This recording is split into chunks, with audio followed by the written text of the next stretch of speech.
In 1994, Tony and Deborah Pickman moved into a cozy old white house in Atchison, Kansas. The house had been sitting empty for years.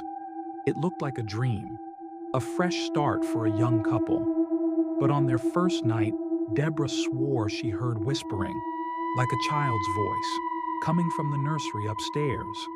Tony brushed it off as nerves, but they were not alone. A few days later, Tony woke up with deep scratches on his arms and back.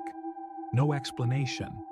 Deborah thought maybe he scratched himself in his sleep, but the marks looked like tiny hands, as if a child had clawed him. Every night the nursery door would open and slam shut, even though they kept it locked.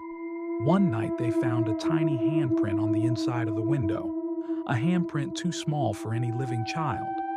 Tony started losing time, zoning out, speaking in a child's voice without realizing it.